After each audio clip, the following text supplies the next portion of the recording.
Hello po sa lahat. This is Riverboy from Washington, D.C. Hello po, magandang gabi. It's 10:14 p.m. here in Washington, D.C. po. And let me just show myself here. Where is myself? Let me just remove the screen. Sorry po. Okay. Hello po, Mama Andre. How are you? You can see my background here. We're in the process of moving. Po, we're actually moving to Virginia, a little bit further. I think that's north to Chantilly, Virginia, where my work is. So you can Oh, see medyo magulo po dito sa likod. Pero it's getting warmer here, colder actually. Fall is coming here in the east coast of the United States. I know in the Philippines it's still hot as ever. Or lumalamig na po dahil maulan na. lumalamig na po ngayon, medyo. By the way po, magandang umaga mga kapakuguro, mga kakultura. Ngayong umaga po, it's a Saturday. Ngayon dito sa Iloilo po, it's a hot day. Pero tuwing umaga po, malamig na siya. Oh, Pero during daytime po, medyo mainit. I hope hindi tayo magba-blackout na alam naman po ng Philippines. Tapos it's ilang days na ba? Malapit po, less than 100 days na lang po magki-Christmas na. Yun oh, na wow, wow. I think. Really? Tapos may mga exam po ngayon yung mga estudyante. Um, Okay. Ito, mga first quarter, hindi, unit test. Yung parang, Busy, busy, yes, busy start. Well, start of the school year here sa US. Um, oh, Dati dyan yata sa Pilipinas, pero matagal na po nagsimula. Ang nag-start year. na po last month. Okay. Well, So, anyways, really mm-mm. looking forward to the introduction of our special guest kasi our special guest today has I've been reading his credentials po and I'm so excited to Yes, learn about his books. I'm Uh, excited ko po kasi na-remember ko siya po college days pa. So, oh um, wow. at na-impress po ako sa kanya. Sabi niyo po, nakita niyo po yung bio notes niya at excited na ako. Siya po ay isang poet, curator, Wow. and scholar. He's the author of best-selling and acclaimed poetry collections, Histories 2015 and Boyhood, a long lyric 2017, both from the Ateneo de Manila University Press. His third book of poetry from the University of the Philippines Press, The Love of a Certain Age, 2019, explores intergenerational intimacy in the age of online dating applications. A companion piece in his intellectual history of Filipino decolonization, and his fourth book of poetry from the University of the Philippine Press, No Country 2021, records his observation of South African society and politics after apartheid. In 2016, he curated the landmark exhibition figuring Filipino Utopia at the Ateneo Art Gallery. In early 2021, he curated the inaugural exhibition of the mariner and painter Jowar Songkuya, titled The History of Water. Wow. At Ultra Mundo. His essays have appeared in American Quarterly, Common Knowledge, Mesferica, Critica Cultura, Philippine Studies, Rethinking History, and Social Texts, among others. His book from the Ateneo de Manila University Press, titled Children of the Post-Colony 2020, examines the emergence of a post-colonial history of ideas after the Philippines gained its independence from the United States in 1946. Wow. A former fellow of the Johannesburg Institute for Advanced Studies. He has a PhD in American Studies from Yale University and an associate professor of English at the Ateneo Manila University, where he holds the LS Bookstore Profer- Professorial Chair. Mga kakultura, mga kapwa ko guro at mga ka-estudyante, let us welcome to Kultura Kapwa Kolekteratura Dr. Charlie Sumaya Veric. Makulturang umaga, Sir Charlie. Good Magandang morning umaga rin sa po. inyo, magandang gabi, kung nasaan man kayo. Thank you very much, Alan and Andre, for this opportunity to address our teachers in the homeland as well as our, um, you know, compatriots in the Yes, diaspora, particularly in the United States. yes.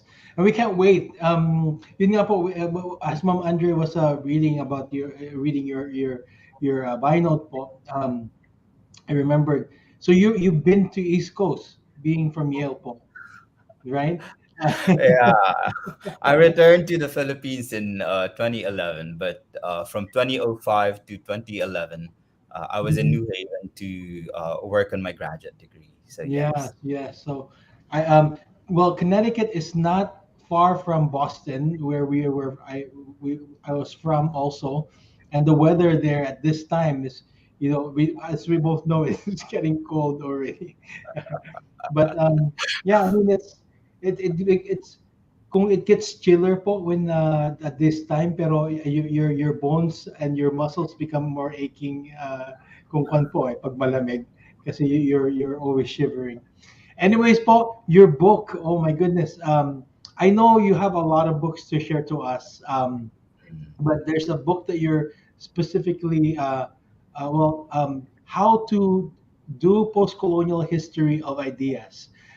When Mom Andre mentioned about what do you call this, decolonization, that's basically also my interest specifically in language, using language for in decolonization. So uh, that's why I'm really interested with you in your presentation po. I'm looking forward to it. So without further ado po, the floor is yours for your presentation. All right. Thank you so much again for this opportunity. The lecture that I will be giving today is titled How to Do Postcolonial History of Ideas. So, how exactly do we engage in a work like history of ideas on one hand and a post-colonial history of ideas on the other? The answer that I will be giving you is based on my book, Children of the Post-Colony, which was actually published by the Ateneo de Manila University Press in 2020. So everything that I will be discussing in this lecture is drawn from this particular work of mine. Uh, there's a latest review actually of the book, and it's come out in Philippine cities. And so if you're interested in reading that review by the Jesuit Father Antonio de Castro, you may take a look at the latest issue of Philippine Cities, a learned journal that's published by the Ateneo de Manila University Press. There are two other reviews of this book so far, and they're written on one hand by Mark Santos, a teacher from Manila, and on the other, there's an assessment of the book written by Jose Maria Sison, one of the subjects actually of the book, Children of the Post Colony. This particular book was completed in South Africa in 2018 when I was a fellow at the Johannesburg Institute for Advanced Studies. And that particular experience was quite formative for me because it exposed me to great questions about decolonization. And so, decolonization is something that affects not only the Philippines, but also South Africa, among others. It's a complicated question, But for the purposes of this particular lecture, I will simply concentrate on the importance of doing a post-colonial history of ideas.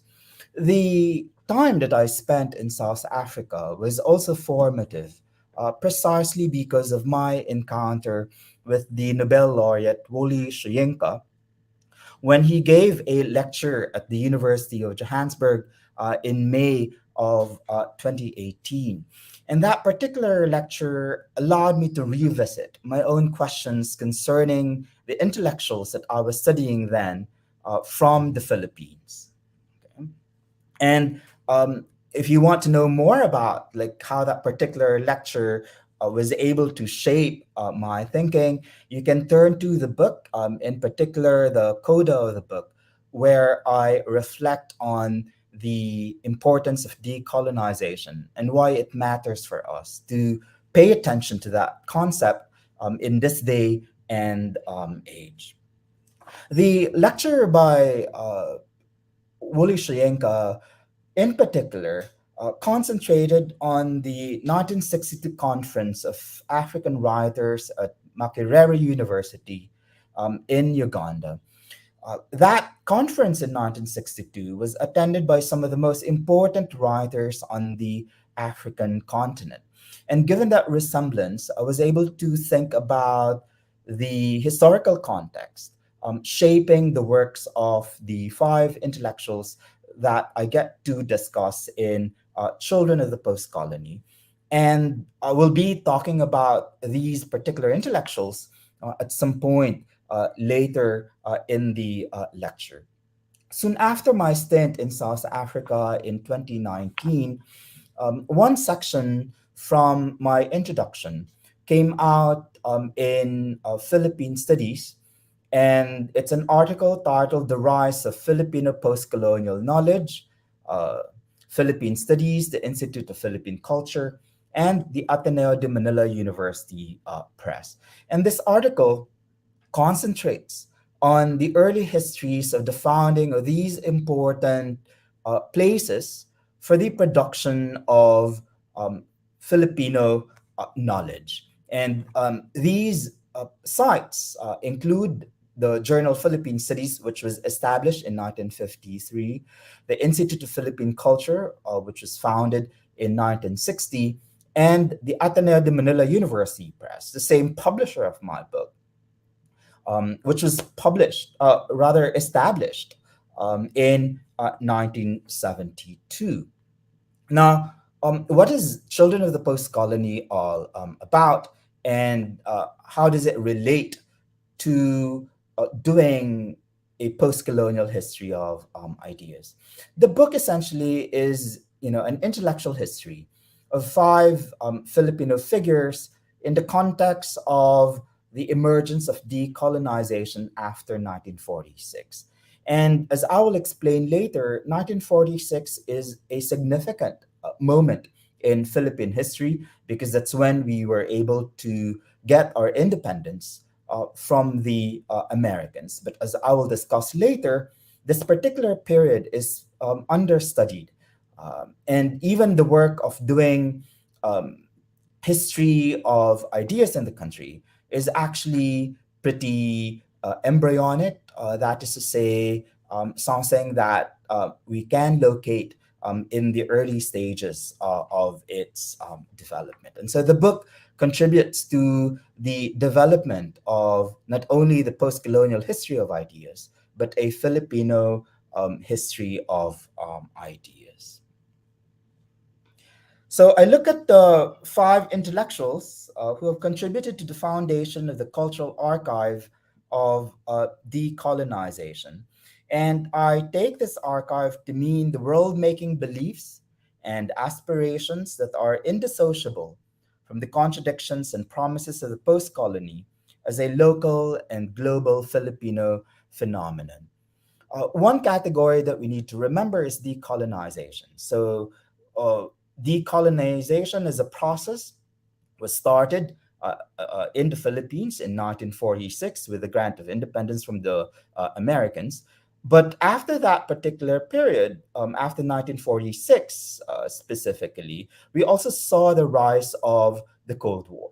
And what I try to suggest in the book is that to understand Filipino decolonization, we also need to understand the ways in which the Cold War was able to shape knowledge production in the Philippines.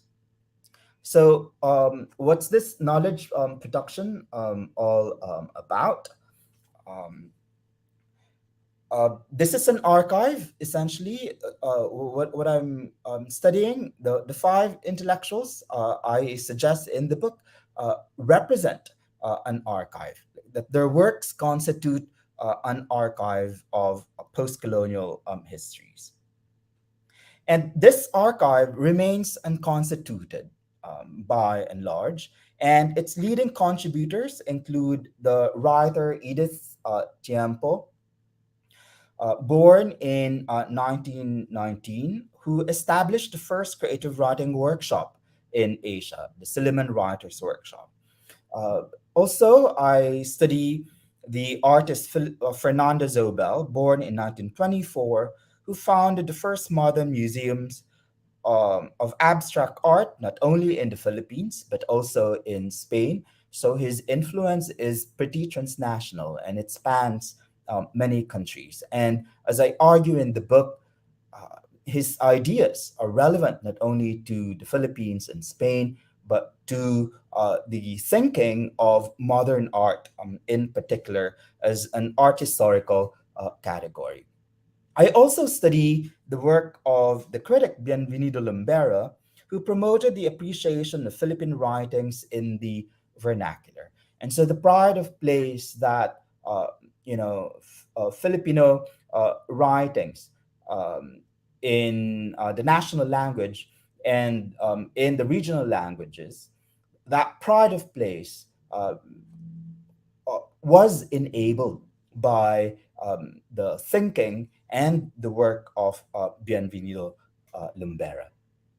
I also study the work of the uh, Filipino American critic and scholar E. San Juan Jr., born in 1938, who assisted in the formation of ethnic studies in the United States. And so, ethnic studies is unimaginable in the United States without any reference to the work of E. San Juan.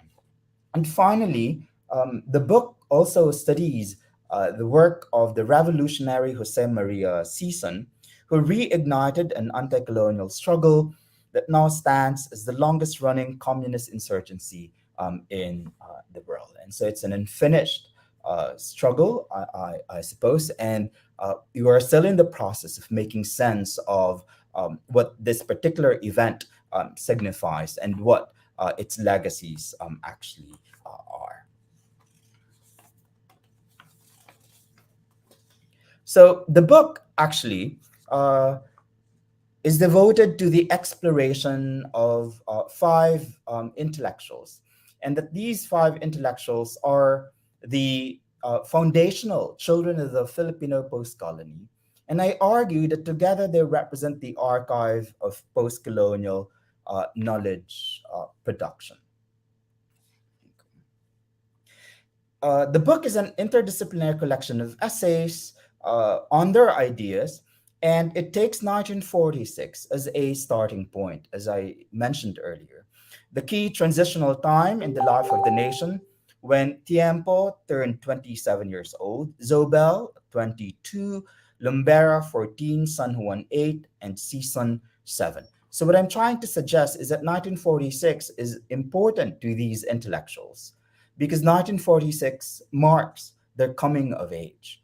And so this historical moment was able to influence their thoughts and ideas and the way they perceived their locations in the world. These intellectuals compose an entire generation whose coming of age not only corresponded with the first 2 decades of the formal establishment of the Philippine state from the 1950s to the 1960s, but, but also coincided with a global spread of concepts that continue to shape the human sciences, including formalism, abstraction, vernacularism, ethnicity, and revolution. Having come of age in 1946 and made signal contributions to the development of a decolonizing culture throughout the 1960s, these intellectuals represent the first generation of Filipino thinkers following the formal establishment of the Philippine post-colonial state. They are the first children of the post-colony whose collective ideas comprise the foundational cultural archive of the new nation. Without these intellectuals, I suggest, it is impossible to grasp the modernizing meaning of Filipino culture after the formal end of colonialism. Without appreciating their individual contributions, the imagination of post colonial cultural politics is impoverished. And yet, however important these figures are, no book exists that takes the ideas of Tiempo, Zobel, Lumbera, San Juan, and Season collectively. And this is part of what I call the Aleto effect, or the forgetting of the early history of the Philippine post colony after 1946. In the book, I open with the story of the Filipino historian Reynaldo Aleto and his arrival at Cornell University, where he pursued his PhD in Southeast Asian studies. And when he was at Cornell, he had no idea who Renato Agoncillo actually was. And so that's what I'm trying to describe. And that particular phenomenon I call the Eleto effect. And essentially, it's the forgetting of the foundational years after 1946. Okay. There are other works that resemble what I try to do, and these are works of intellectual history. And if you're invested in learning more about these examples, you can turn to the work of Resil Mojares titled Brains of the Nation, Pedro Paterno, T.H. Pardo de Tavera, Isabella de los Reyes, and the production of modern knowledge. So that's one example. The other example is the work of Alessandro Claudio called Liberalism and the Post-Colony, Sinking the State in 20th Century Philippines. But the work that I do, although it's similar to these two other books, is different. And it's different because it departs from the biographical approach and contemplates not simply the lives of people, but all the more so the afterlives of their ideas. My book makes no apology for exploring the messy entanglements of ideas in the social, historical, cultural, and political conflicts of the years following the independence, and confronts head on the difficulties of constituting such an archive. So even Aleto actually is engaged in understanding the forgetting of the Philippine post colony after 1946 and its history. And I draw a lot on his essay reflecting on his experience at Cornell and the impact of his graduate training at Cornell on Southeast Asian historiography in general and Filipino historiography in particular. So, why does historiographic scarcity define the beginnings of the post colony almost 25 years, 75 rather, years after Filipino independence from the Americans? So, more or less 75 years. This book came out in 2020, and it's been 2 years since its publication. And roughly 20 or so years after Ileta's critique of his Cold War education at Cornell University.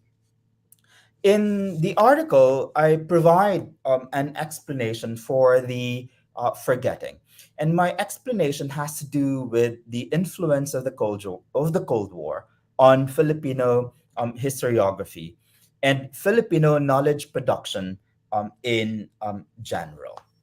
So Knowledge production in the post colony in its first decades was politically contaminated. And this is the kind of argument that I put forward in my reconstruction of the histories of the journal Philippine Studies, the Institute of Philippine Culture, and the Ateneo de Manila University Press.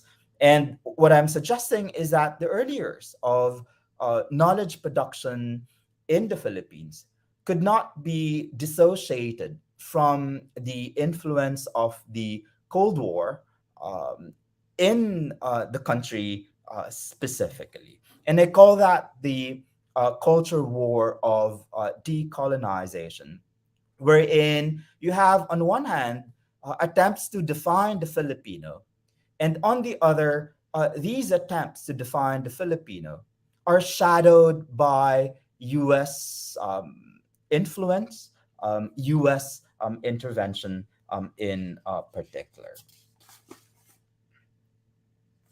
So, how do we account for the culture war of decolonization? That is to say, how do we reconstruct the early period of Filipino post colonial knowledge production after 1946?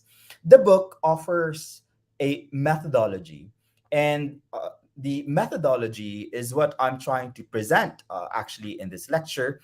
And this methodology can be divided into several parts. Okay. So, what are these steps that we can take in order for us to reconstruct the early years of Filipino knowledge production? Um, these steps include: number one, reckoning with historical silence and invisibility, and that's precisely the Ileto effect. Why is it that this moment in our history is hardly discussed, hardly explored? Okay. Two, understanding the world historical value of 1946. Right? What is the place of 1946, not only in Philippine history, but also in global history? And as I will suggest, global history is shaped by the experience of decolonization. And to understand decolonization, we need to return to the Philippines, particularly in 1946. Three, doing history of ideas. And history of ideas is very appropriate because, as I will show later, history of ideas is very interdisciplinary. Fourth, using generation as a yardstick. So for me, to be able to study this particular period, I focused on a specific generation of intellectuals consisting of Tiempo, Zobel, Lumbera, San Juan, and Season. Finally, doing the anthropology of nations and nationalism. Essentially, this involves the roles that intellectuals take, right, in order to contribute to the making not only of the nation, but also to the propagation of nationalism. So let's take a look at each of these specific steps that we can take in order to reconstruct knowledge production, not simply in the years after 1946, but in the periods covering our contemporary history. So let's start with the reckoning of historical silence. To reconstruct, I try to suggest we must consider more purposefully the power of silence and invisibility, the meaning of 1946 and its aftermath, the necessity of a post-colonial history of ideas, the usefulness of a generation as an analytical tool, and the importance of what Dominic Boyer and Claudio Lomnitz called the anthropology of nations and nationalism. So now we are going to focus on historical invisibility or historical silence, or as I call it in the book, the Ileto effect. The theme of silence or invisibility defines a study of the origins of the Filipino post-colony, which is an anomaly in comparison with the growth of historical studies on the early years of decolonization in Africa and decolonization in Africa, rather in the middle of the 20th century. Notwithstanding the limits of elite historiography, it was clear that decolonization played such a pivotal role in shaping the narratives of African history, uh, wherein the 1950s and 1960s figured quite prominently. So consider, for example, the works of Frantz Fanon and Henri Grimal. But in the case of the Philippines, nothing comparable, and I'm thinking in particular of a book length historiography, could be identified on the Pacific side from the same period. So Jose Maria Sison's struggle for national democracy comes close, but his book actually begins its coverage in the 1960s and ends with the early 1970s. There's also the earlier speech of the Filipino nationalist Claro M. Recto, but then again, it's a short reflection on the importance of decolonization. Um, so, this is the historical invisibility that we must try to confront and grapple with. Okay, and to grapple with that particular history, we need to begin with the period of 1946. Okay, crucial to the reconstruction that Children of the Post Colony enacts is the reckoning with 1946 and its aftermath as a historical event, which brings us to the significance of Filipino independence from the Americans and its transnational influence. What will become evident in the discussion is how Filipino historiography has mostly ignored the great relevance of this period to its own detriment, a witting or an unwitting erasure that I have named the Eleto effect.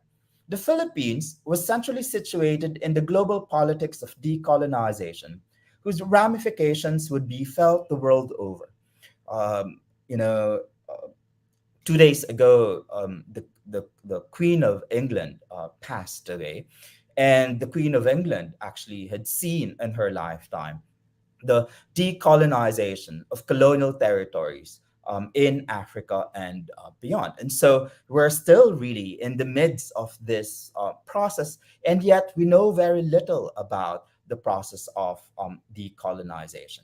And even more so, we know very little about 1946, particularly in the Philippine context. After 1946, a major historical shift would take place that questioned the legitimacy of colonialism as agrarian unrest swept over the three continents like a fast moving storm. In the next 2 decades, the Cold War would escalate along with the threat of communism spreading into East and Southeast Asia. Decolonization, in all its promises and paradoxes, was not too far behind. In the Philippines, these ideological fault lines would manifest themselves. But as I have illustrated early on, a systematic historical accounting of this period has yet to be done.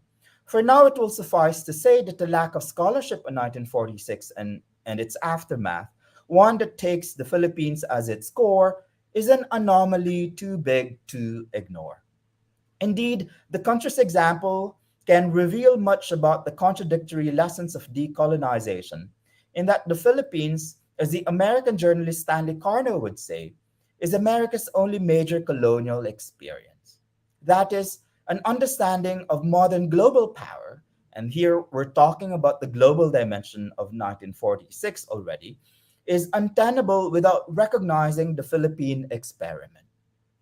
More specifically, the actual historical origins of decolonization as a global phenomenon are actually rooted in the Philippines. So, decolonization as a global process started in 1946. And this is, an extended process. And one historian would actually go all the way back to 1492, um, all um, all the way to 1946. So that's the period of colonial expansion, and that period would see its formal end in 1946. So 1946 is important, and yet, and this is the Elato effect, we know very little about this particular period and its national and global influences or ramifications. Next, how do we do history of ideas?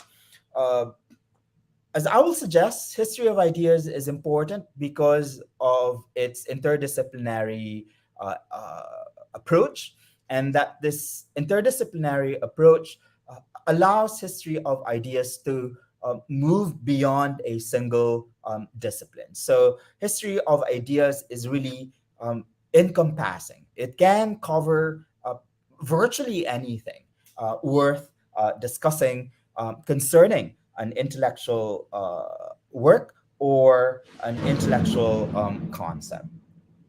So, a work of cultural reconstruction and recovery of the legacies of 1946 and its aftermath, my book specifically uses history of ideas as a methodology. And this is the third step, right?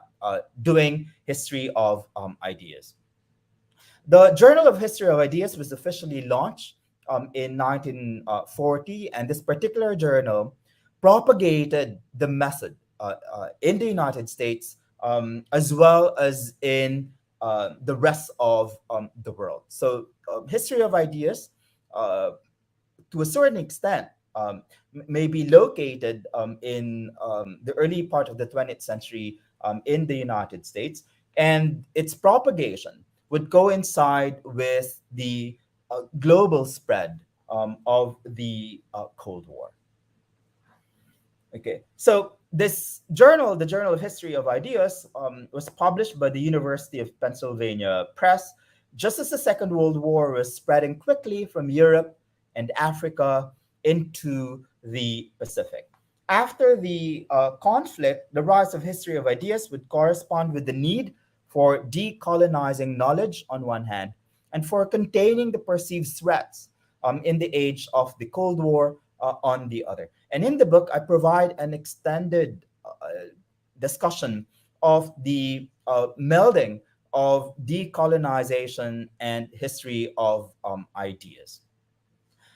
Caught between these two imperatives, decolonization on one hand and the Cold War on the other, was the peculiar character of scholarship in the Philippines that seemed decolonizing at first, but upon a closer look, one that appeared to be an invention of Cold War politics, wherein the long arm of American foreign policy would indelibly shape the fate of social inquiry in the new Filipino post-colony. The biggest advocate of history of ideas is, of course, the philosopher Arthur O. Lovejoy, whose book, The Great Chain of Being, launched the approach on the American soil in 1936. 2 years later, he returned to the topic in an essay that outlined the method of history of ideas. Another 2 years would pass, and Lovejoy would formalize the field with reflections on the history of ideas, the lead article in the maiden issue of the Journal of the History of Ideas, which he himself had founded. Writing in 1938, after publishing his major work, The Great Chain of Being, Lovejoy would admit that the method, though existent, was barely in its adolescence, if not infancy. So we're talking about the 1930s all the way to the 1940s. Um, However, Lovejoy's method is important because it insists on the organic nature of thought, that an idea needs to be understood in its entirety, in its total context, as it were. A uh, and um, and this wholeness, right, is after all not only a potent but a stubborn thing. It commonly has its own particular ego, and so it's important to go after the definition of the ego of an idea, as it were. So what is really the core of an idea? And for us to understand an idea, we need to get to that core. Um, but to get to that core of an idea, you need to go beyond a particular discipline, because an idea may have a literary value, but that value can not only be literary, but also historical, sociological, and so on and so forth, even psychological. So to engage in history of ideas is to become anti-disciplinary, as it were. So it was accordingly clear to Lovejoy that the success of History of Ideas depended on its willingness to assume an anti-disciplinary stance. Lovejoy was an academic maverick in this sense, but his quarrel with the disciplines had a deeply philosophical basis. Historical study in the 18th and 19th centuries, he argued, had championed specialized inquiries that resulted eventually in the compartmentalization of knowledge. Disciplines became disciplinary, namely restrictive and even exclusionary. So, children of the post colony adheres to such an idea of interdisciplinarity or anti-disciplinarity, however you may want to call it. And so, in my introduction, for instance, I range from history to philosophy to diplomatic history to American cities. And in the individual chapters, I deal with such disciplines as literary studies, history of art, material culture, sociology of knowledge, race and ethnic studies, political theory, and comparative area studies, among others. So it's important to be wide ranging, in other words. And the more wide ranging we can get, the deeper our appreciation of a historical moment becomes. Next, is using generation as a yardstick. So my book focuses on a generation of intellectuals, a point that allows us to discuss the fourth step. And it's a step that we can take toward the making of a post-colonial history of ideas. And even Lovejoy understands the importance of generational shifts in the practice of history of ideas. He would argue, for instance, for the need to investigate widely and to analyze searchingly through their expression in words the kinds of ideas that have actually appealed to them, to note upon what grounds beliefs have seemed to those who held them to have been base, how they have changed from generation to generation, and under what conditions these changes have taken place. In the case of children of the post colony, the book focuses on a single generation, and that's the generation of Tiempo, Zobel, Lumbera, San Juan, and Season. And it's important to note as well that of the five, only two are left. And so this is a living history, and it's also a history whose uh, importance we have yet to uh, fully appreciate. Okay. So, what promise does studying a generation hold? Working on the challenges of analyzing history of ideas in modern Japan, the American cultural historian Harry Harutunian proposes a concept that relates partly to Lovejoy's appreciation of the place of generation in grasping a historical moment. Harutunian, in particular, refers to what he calls the datum of consciousness, or the general intellectual and emotional climate of which a work or a theory of action, the datum of consciousness, forms a part. So, to study a particular intellectual, you need to situate the ideas of that intellectual in the larger historical context. And your job is to produce the total understanding, not just the particular appreciation of the parts, but the total understanding of the project. So Harutunian is particularly helpful because of the importance he gives to the robustness of ideas, which he locates in the text or writing. So for this particular critic, the text or writing is a basic starting point for unlocking the basic structure of the world. So you can study a poem, and using that poem, you can begin to understand the basic structure of the historical world. But for you to be able to do that, you need to be wide ranging. That is to say, you need to be interdisciplinary. The idea of generation is quite practical. So my suggestion for you, if you wish to engage in, the intellectual history of a particular generation, you focus on one. You identify one generation.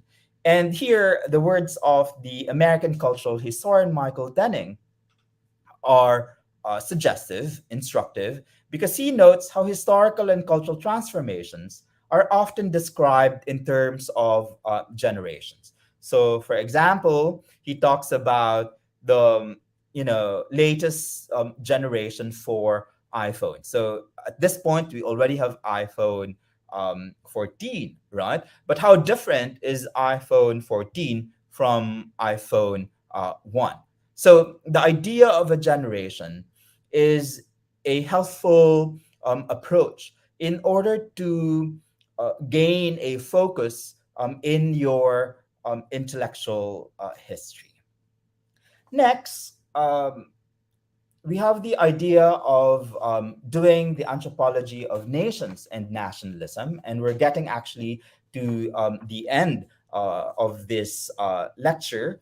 So, what I'm suggesting in Children of the Post Colony is that uh, these intellectuals, uh, Tiempo, Zobel, Lumbera, San Juan, and Season, are witnesses to the rise of a nation, and that the development of this nation, the Filipino nation, stands unique in time and space.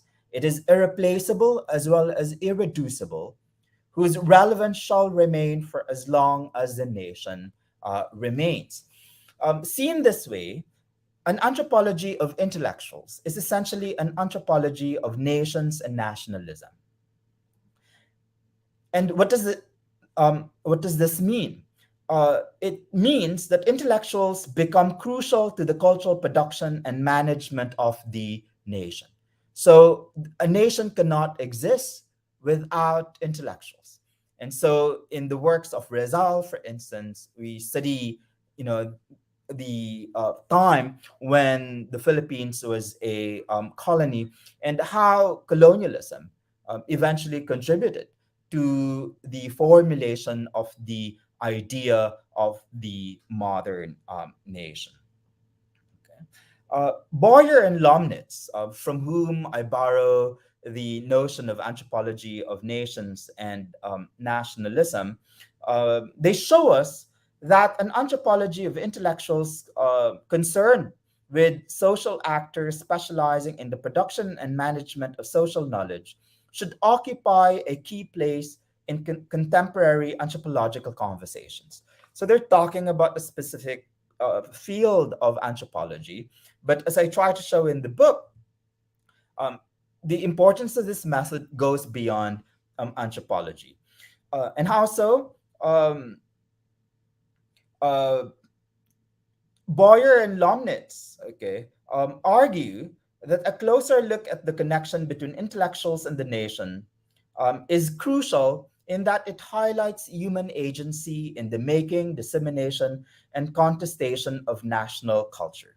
It demonstrates the full range of intellectual work involved in nationalism, from creative and academic to administrative and bureaucratic. So, in my case, for instance, I study the history of the journal, the institute, and the press to think about knowledge production leading to the development of the Philippines as a post-colonial nation.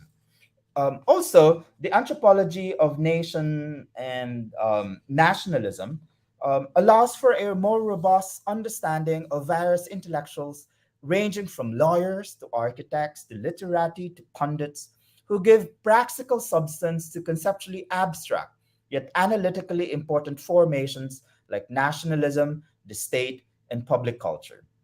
The implications of Boyer and Lomnitz's arguments are extensive, especially in the context of the first 2 decades of the Filipino post-colony, when the post-colonial institutions of knowledge production, the journal, the institute, and the press, began to emerge, providing spaces for the formation, transmission, and contestation of ideas related to the past and future of the new nation. At the center of the formation, transmission, and contestation of ideas is the agency of intellectuals themselves, a role that Boyer and Lomnitz emphasize. As they rightly claim, intellectuals are key social actors in the imagination and experience of the nation, either as writers who give form to the nation as an abstraction, or as bureaucrats who propagate national values, they become agents of the nation. So, why an anthropology of nation that puts the foundational intellectuals of the Filipino post colony front and center? The stakes are high in grasping the value of their thinking, not simply in the formation of a nation, but also in embodying its prospects and failures. And in the book, I talk about these prospects, the development of knowledge, Filipino knowledge in particular, and the indigenization of the disciplines also. But there are the failures as well, in addition to the prospects. And the failures have to do with the American capture of the post colonial organs of knowledge production in the Philippines.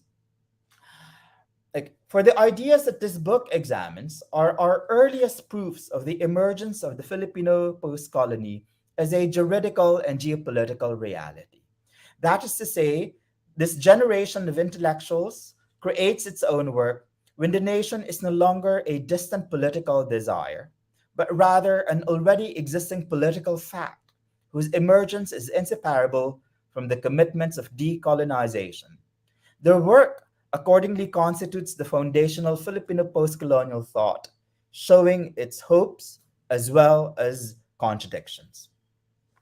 So, why does post-colonial history of ideas matter today?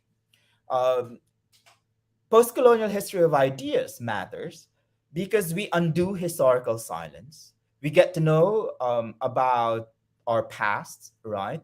And to know about our past, we end up foregrounding 1946 as a central moment, not only for the Philippines, but for the modern world also. We get to create interdisciplinary Filipino knowledge, and in doing so, we grasp the contributions of the foundational generation of thinkers like Tiempo, Zobel, Lumbera, San Juan, and Season. And finally, it's important to do a post-colonial history of ideas because we get to foreground the role of intellectuals um, in the making of the nation and in the propagation of nationalism. In short, by doing a post colonial history of ideas, we get to remember our beginnings. Uh, that is to say, we get to know who we are as a people, as well as a nation, with a past, present, and future. So many thanks for your attention, and my lecture on doing post-colonial history of ideas actually ends here.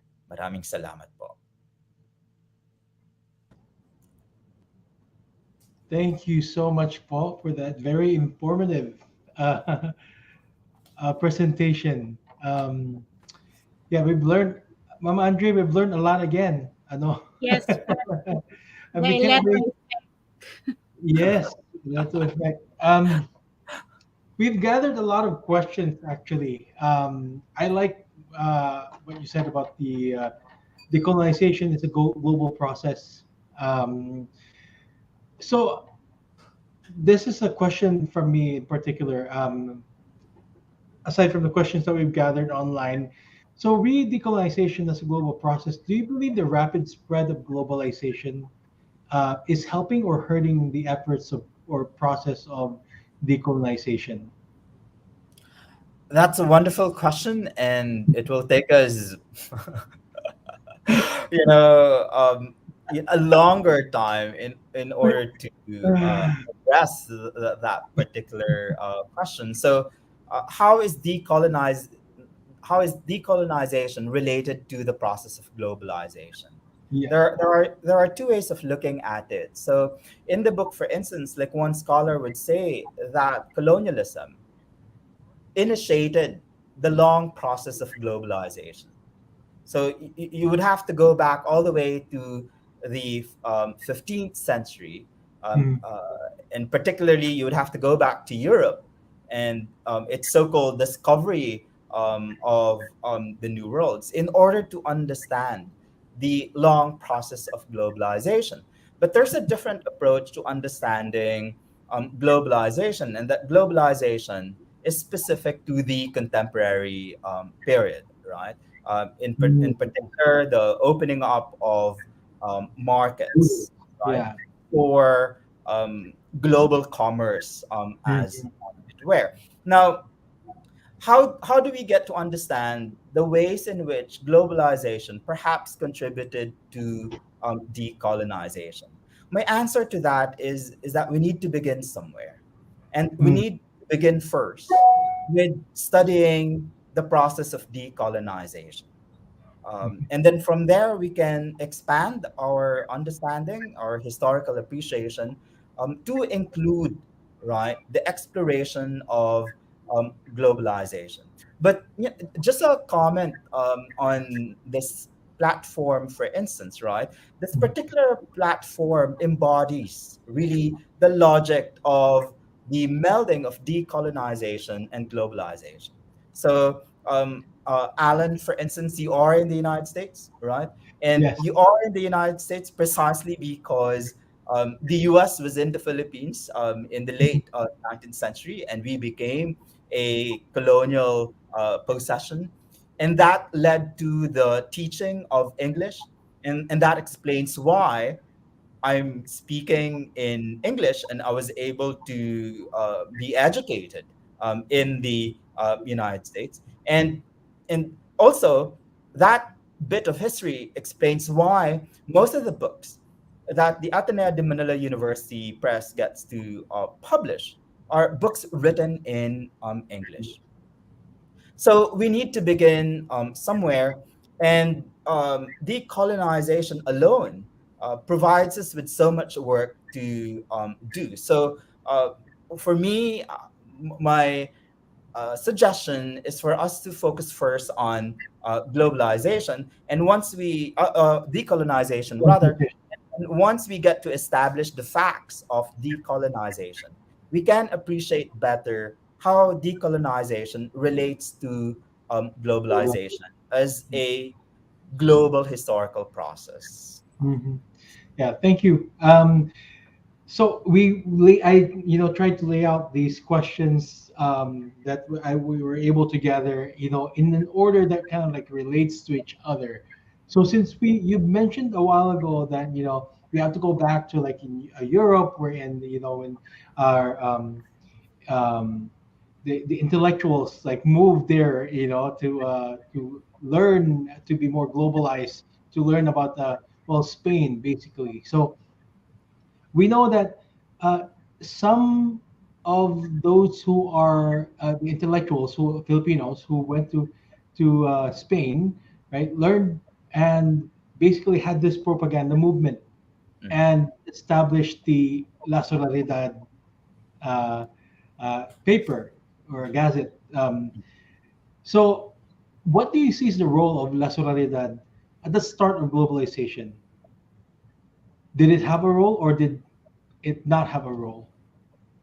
Well, the Ilustrados were, Yeah, educated in Spanish, and many of them were educated in Europe, right? And that particular organ contributed to the formation of the nation as an idea, right?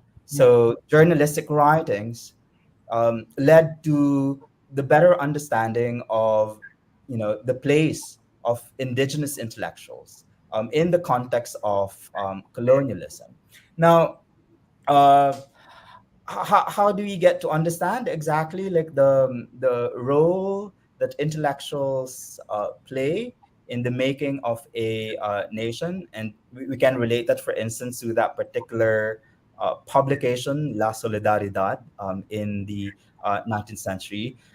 My limit is that because of my orientation, I focus mostly on the American period in the Philippines. And this is really like part of the Ileto effect, against which we must struggle. yeah, What I'm trying to suggest is that a holistic understanding of Filipino nationalism has yet to exist, right? So when we think, for instance, about our post-colonial beginnings, we know very little about our post-colonial beginnings. But our post-colonial beginnings will not exist without the pre, you know, the event predating the grant of independence.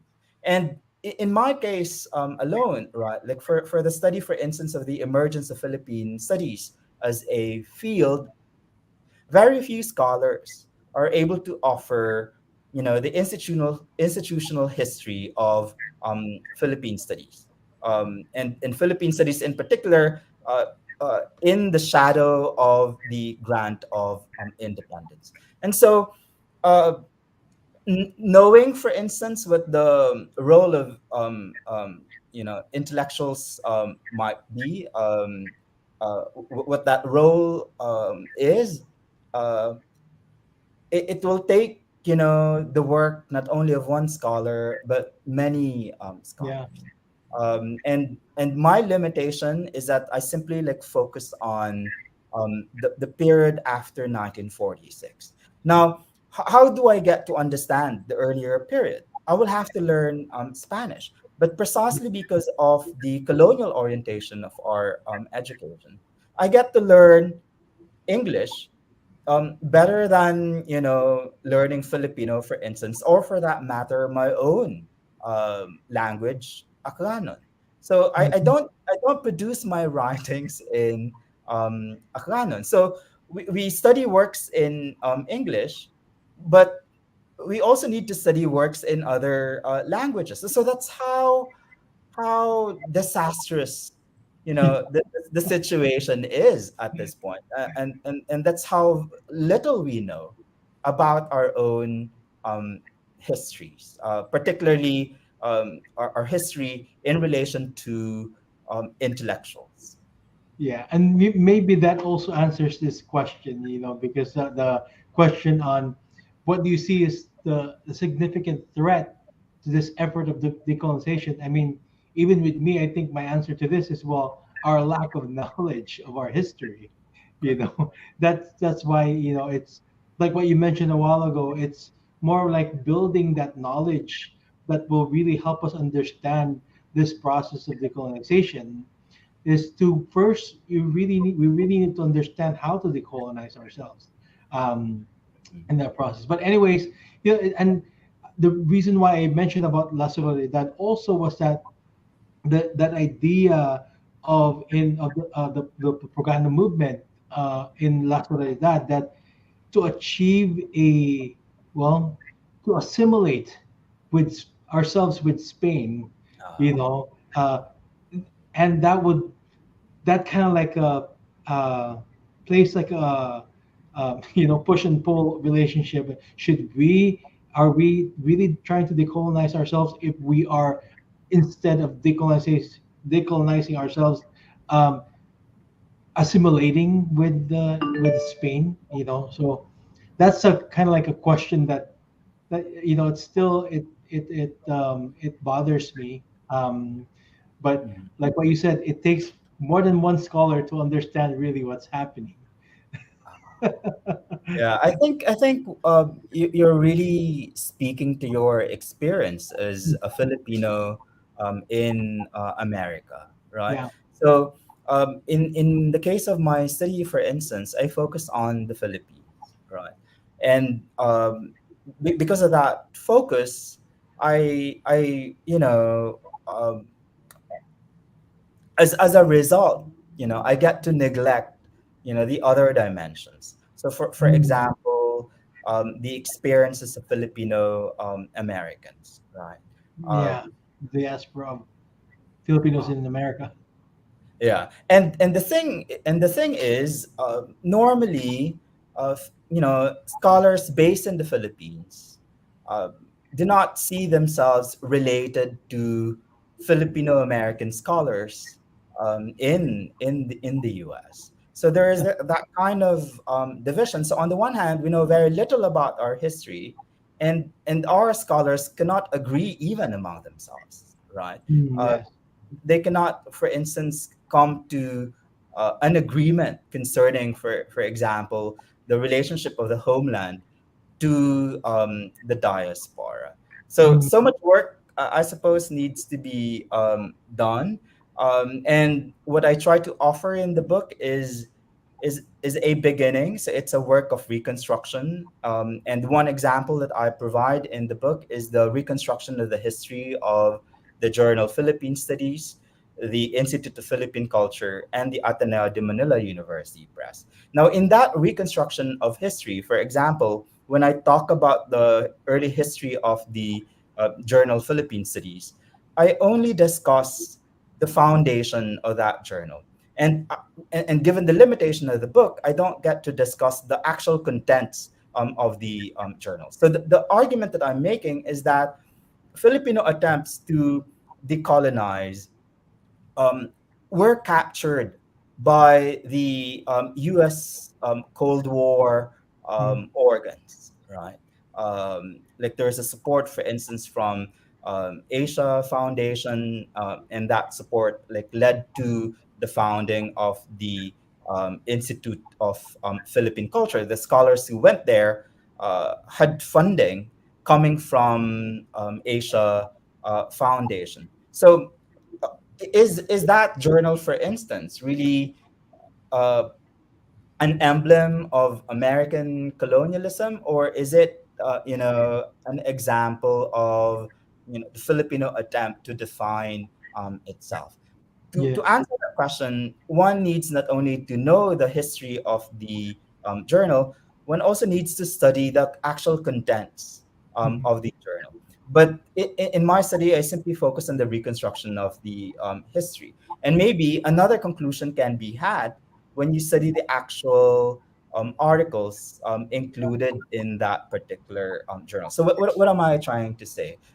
There's so much work to be done, that there are plenty of topics to be pursued in order to understand better the process of decolonization. And I suppose once we get to produce that historical work, we get to relate better to our nation, and we get to relate better to our own history.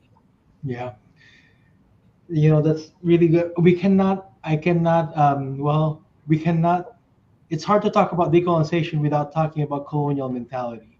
Yeah. Um, so my question, and this is, of course, maybe your opinion, what I'm hoping to get here. What do you, how bad do you see as a colonial mentality as a present? How bad do you see as a colonial mentality among Filipinos in the Philippines? And we're not even going to talk about even the diaspora anymore, but even in the Philippines. Well, that's the thing. We cannot really separate the diaspora from the homeland. So, for instance, even in terms of the training of intellectuals, right?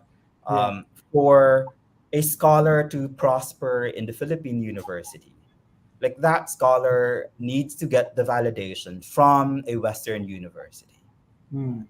So given that, right, it prevents the development of, the indigenous intellectual, as it were, Mhm. and it also retards the development of intellectual institutions in the country, because we get to be dependent on, a university elsewhere to get our validation as Mhm. scholars. And so, it's really, I suppose, important to, um, indigenize. But as I try to show, like in the book, the attempts to indigenize, um, were supported by the United States. So we tend to think that decolonization is a radical project separate from, let's say, American colonialism. But what I Mhm. try to show in the book is that decolonization was, to a certain extent, an invention of, U.S. Cold War, design, in the Pacific. So when you think, for instance, of the term Philippinization, right, like that Mhm. particular word became famous on the campus of the Ateneo in 1968, and that led to the decolonization of the university. So prior to 1968, the university did not think of itself as a Filipino institution. But because of the intervention of the students, the five intellectuals, the big five, Lakaba and others, um, they were able to compel the university to consider itself as a Filipino institution. Mhm. But at that time, the university was, governed by um, the American Jesuits. So Yeah. the highest officials of the university were Americans, and they Americans. were white. So how could you consider yourself Filipino if you're led by white American Jesuits? But what's the university like today? The Ateneo today considers itself as a Filipino university, and it now has a department of Filipino. Mhm. But the Department of Filipino remains marginal in the context of the entire university. So, for example, there are PhD programs at the Ateneo, but there's no PhD program for the Filipino department. So, how can decolonization prosper if you don't have, a department with a strong research orientation as embodied by a PhD program? So that's just one. When we get to publish, for instance, we get rewarded. And we get rewarded if we get to published in journals based mostly in the West. But what about journals located in the different regions in the country, right? And if you look at, the major journals in the country, they're all uh, in English. Uh, so Humanities Diliman, for instance, at UP, the Diliman Review early on, Akda at De La Salle University, Unitas at the University of Santo Tomas, right? So that's how deep, the problem is, and that's how important as well. That's how important the project of decolonization remains. But as Yeah. I try to show, we know very little about such an important process, and that we need to begin somewhere. Yeah. And I Yeah. suppose the teachers watching this can Yes. begin somewhere. And in my case, I devoted my attention to the sources that I could find at my own institution, because I had no access to the archives at the University of Chicago, for instance. Um, so I needed to think local, right? But Mhm. my ambition at the same time was global. So I was focusing on a very, particular history, the founding of a journal on a campus Mhm. in the Philippines. But in reconstructing that history, I'm able to touch on the global dimensions of decolonization. and how decolonization got to meld with the Cold War as a process. That's nice. Ma'am Andre, do you have any question po on I know you're just there listening. Very see Ma'am Andre is like a sponge. She just listens and absorbs information. Yes po. Marami po akong na-realize na sinasabi ni Sir Charlie. Yung una po, yung sinasabi niya pong um, crab mentality and decolonization, kasi we are promoting as modern historians yung decolonization, pero yung crab mentality po na mas maganda yung western thought, kaya po we are pushing for decolonization, pero as sinabi po ni Sir Charlie na yung validation dito sa Pilipinas mas mataas yung points mo pag yung PhD mo is outside ng Philippines kesa sa mas nare-recognize ka po. Mas nare-recognize ka na outside ka na kuha ng PhD mo kesa dito sa Pilipinas. Mas yung system po mas nire-recognize, mas mataas yung tingin po ng tao sa inyo. Yeah. Kung yung PhD mo ay nasa ibang bansa, which Yeah, that's true. Which is for me parang nga no, then we are teaching our students decolonization, na mahalin ang sariling atin, yung dapat natin ipagmalaki kung saan tayo. Yun po. Yung main question ko po, kasi po I'm a high school teacher. So, yung tanong ko po is, even though sa akin nga po nagkakamali ako, even though my line of thinking is in English, kasi nasana yung brain natin na mas maganda pagpakinggan pag English, di po ba? I don't know. Sa question ko ito, disclaimer lang po, I'm not saying po na mahina po yung ating mga learners na sa Philippines. Pero yung question ko po, what is your opinion on the line decolonization promotes nationalism in today's line of thought of Filipino millennials? Kasi po nasa high school po ako. So kung ilalagay natin sa point of view ng creative thinking or critical thinking skills ng mga bata dito sa probinsya po, in reality bites, mababa po. Pero sa inyo pong opinion po, how do this decolonization promotes nationalism? Kasi po, decolonization, kasi nasanay na po yung mga nanay ng mga estudyante po mas pinapabor po yung western thought na mas maganda pag abroad, mas maganda pag ganito.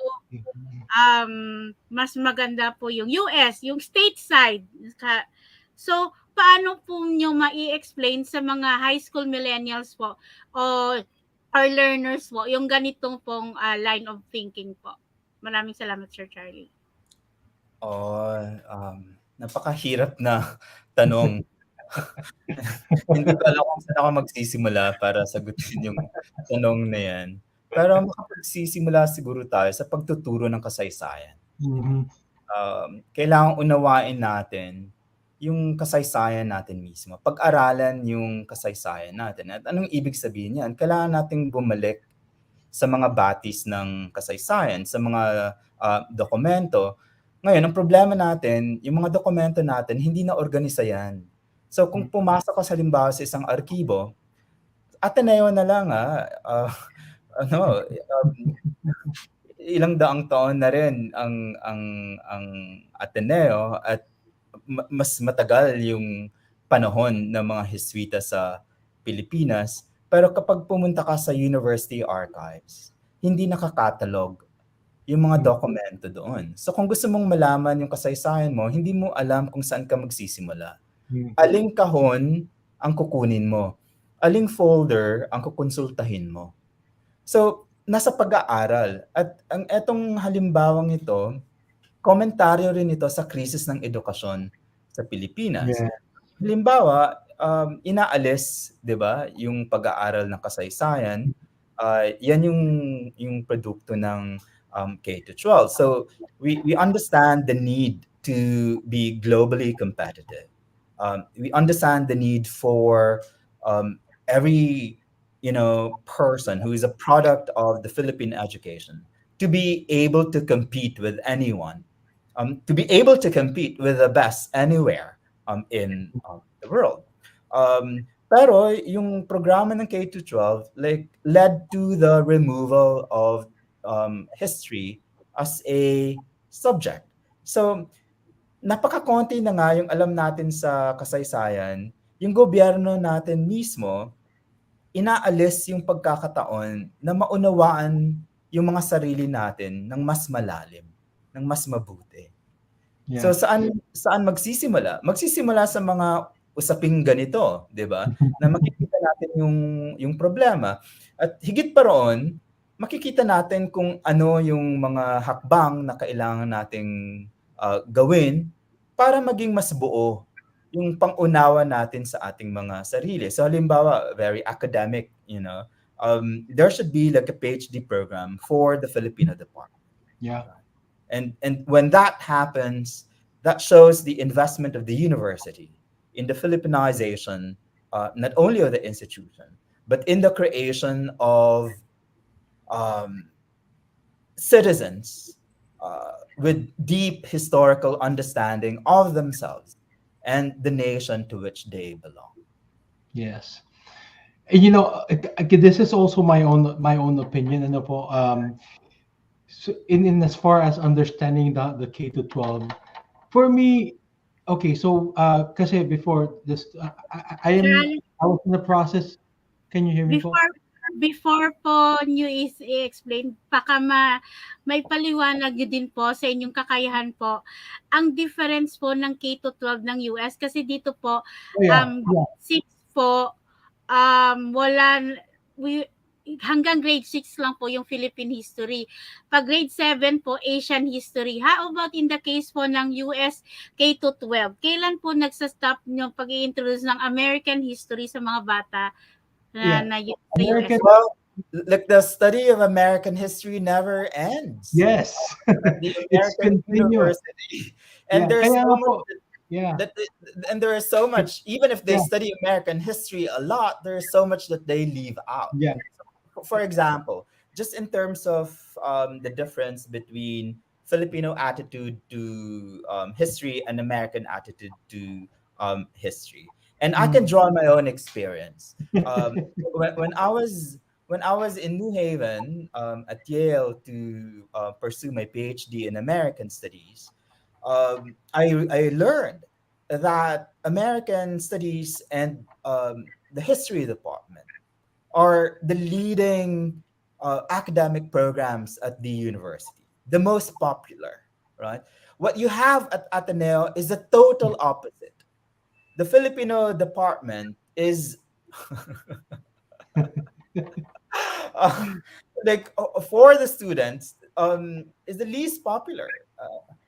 Uh, Marami sa mga Atenista yung hindi interesado mag-aral sa sariling wika, sa sariling panitikan, di ba? Na mas gugustuhin pa nilang mag-aral ng panitikang Hapones, for instance, Mhm. in English translation, definitely, right? But it just shows you, how deep our problem is, right? Mhm. That at an American university, like a leading American university, American Studies and the History Department are leading programs, whereas at the leading Filipino university, the Filipino department is the least popular. Right? It's It's so popular. unpopular, it doesn't even have a PhD program. Yeah.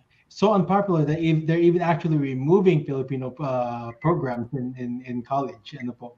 But just to explain a little bit about K to 12, that yung bago po sa K to 12, differences between K to 12 in the Philippines and here.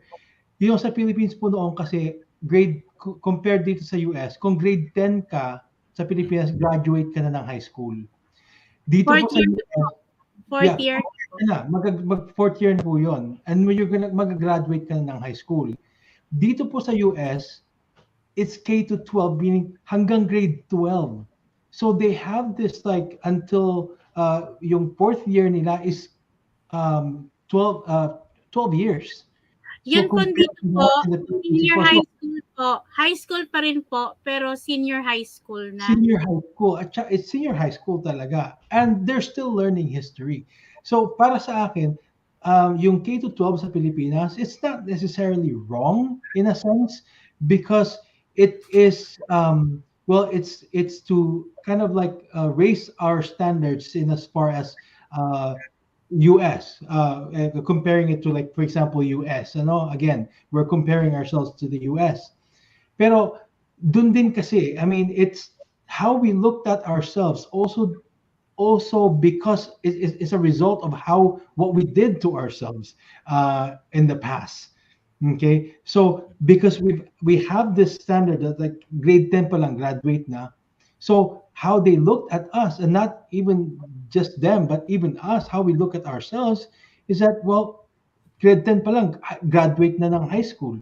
Pagkatapos ng grade 10, graduate na ng high school. So, pero dito sa US, pagkadating mo dito sa US, no, you're gonna go back to high school pa rin, kahit graduate ka na, to finish that high school diploma. To kind of to meet that standard in a more global, in a more globalized academic institution. Ano? So that's the difference. Kaya kung minsan kala nila na PhD na sa Pilipinas, bakit hindi pa rin parang PhD ang tingin nila dito? Well, it's also because of that. And like what Sir Charlie said also, yung tingin ka yung how we also treat our Filipino subjects. There's no PhD. And that's a question why. 'Di ba? Siguro dapat nating iangkas din yung pagkilala natin sa ating sarili o pagkaalam din natin sa ating sarili para lalo tayong umangat. And how we view ourselves, how others will view ourselves also would depend on how we view ourselves. Kung mataas ang tingin natin sa ating sarili, maybe we could convince others to also look at us that way. Pero if we're gonna continue to look ourselves, at lower, again that colonial mentality, then that's always going to be, well, that's going to be the case. So I completely agree. I think instead of Jed removing the Filipino subjects in college, which they did already try, kaya lang binaliktad po, which is good. Um, Instead of having that effort to remove the Filipino subjects, they should add more. Pati Kaya po ngayon yung ginagawa natin, Ma'am Andre, di ba? We're having baybayin subjects yes po. here. We're having baybayin subjects in online. How is this possible that we can think of having an entire course of baybayin, Ma'am Andre, and Ched cannot think of this, right? So, I mean, it's almost ridiculous to say the least. But I don't wanna shed a bad light on our education system in the Philippines. But I think there's a lot of work that needs to be done. And let's start by first looking at ourselves better, right? Let's look at ourselves better, and raising our standards in a way that promotes our own nationalism, our own culture. So yeah, I'm sorry, I just vented out po. I totally agree. Yes, Pag-aralan natin yung kasaysayan natin, magdagdag pa ng mga subject in Yeah. history. opo. I'm sorry, Ma'am Andre, I just vented out again. And I think Yes what you po. what, what Malayang talakayan sana talakayan. po yung mga audience natin. Kaya po yung aming segment na sa ending po hindi siya Q&A, it's a discussion para para maintindihan ng ating mga kapwa guro at mga estudyante yung ating mga adhikain dito sa kapwa kultura o sa inyong libro po, para at least clear sa kanila po Yeah. yung ating mga, para at least maintindihan nila ang inyong libro. Yun Ah, po. At may share nyo po ma-shed light nyo yung mga questions na nakabasa ng inyong libro po. okay. Andre, I think yung comment mo na yan talagang ah, tumagos sa akin because like my book is a work in intellectual history, and when I wrote the book I had a particular audience in my mind, and I was thinking in particular of fellow scholars, right? But I tried my best to write the book in a language that is um, accessible and hopefully enjoyable. But the fact remains that this book may not be taught, for instance, at high school.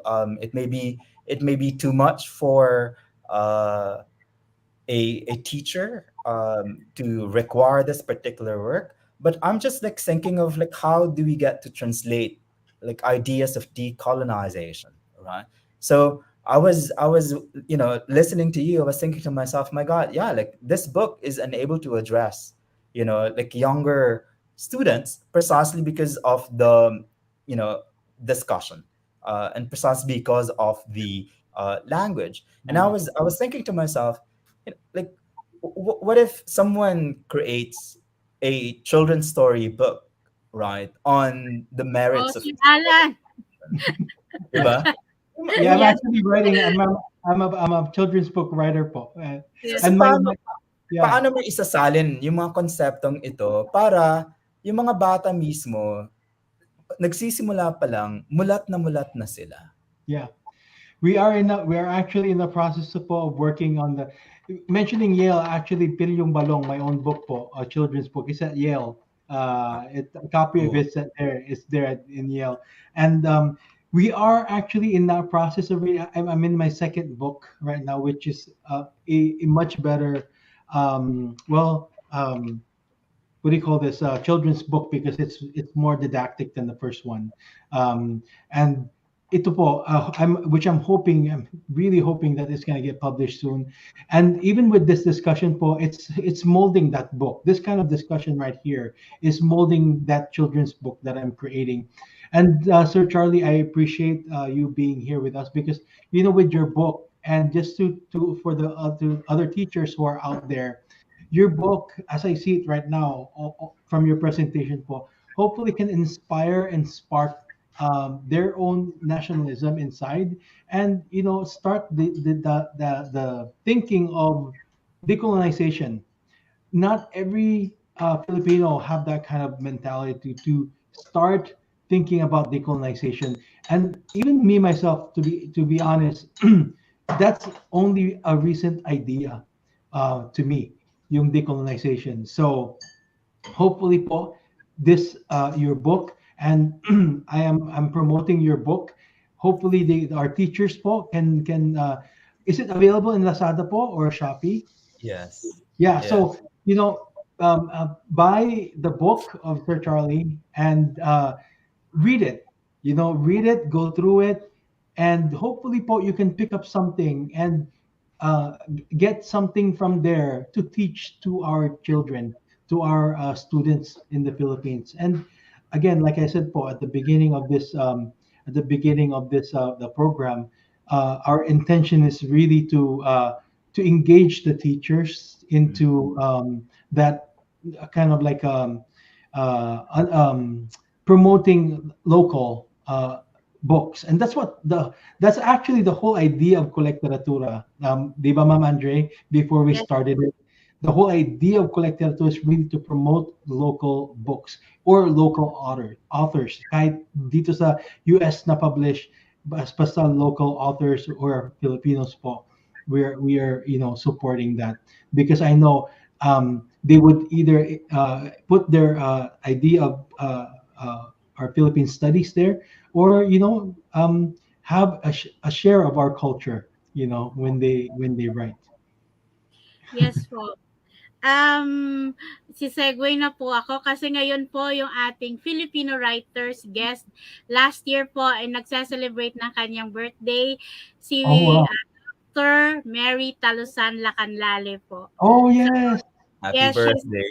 Happy she's birthday po. celebrating her birthday today. At saka po sa mga teachers po na aantay ng Kultura Code ngayong gabi, ay ngayong araw.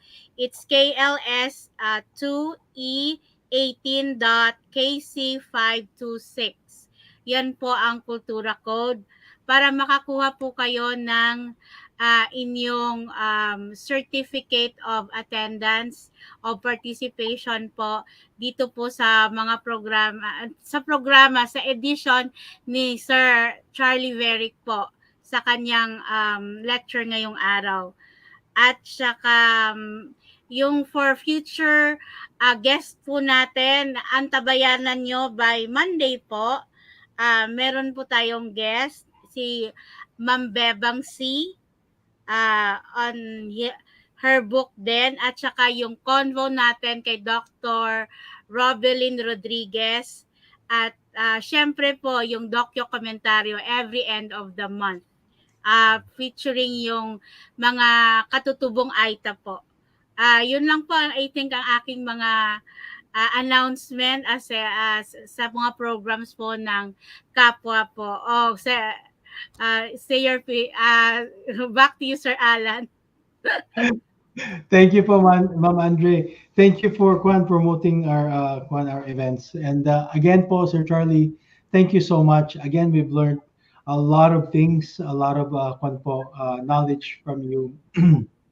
uh, though we still have a lot to say talaga kanina when you mentioned yung history, how we study history here in the US. I'm a history teacher of grade 4 and grade 5 right now. Talaga po? Well, Wow. opo. I went from teaching college to teaching fourth and fifth grade here in the US because, well, it's by choice po. It's by choice because I want to attend the same school as my children. But alam niyo po kung gaano kakapal yung libro nila, ganito. I'm teaching fourth and fifth grade. So, well, that confirms what Sir Charlie said. How deep we study history here in the U.S. and we have a lot of things to learn from them here po. And hopefully that also will help us in the Philippines po. Yung ating mga we have a lot of history. There's a lot of things that we I know we're more like an oral tradition people being Filipino, but we have a lot of history to share. Yeah. So it's not enough that what we have right now, what we're teaching our students for right now is not enough. Ma'am Andre, thank you so much po, Sir Charlie. Yes po. Okay. Thank you po, Sir Charlie, for accepting our invitations. So, mga teachers po, kuha na po kayo ng book ni Sir Charlie sa Lazada at Shopee. Thank you po. Thank you so much. Okay. Thank Yes you po. Have a great day, everyone. Great night to everyone po. Great Thank you, day Sir po sa inyo Charlie. po dyan, Sir Charlie and Ma'am Andre. Yes Okay. po. Good day, everyone. Bye.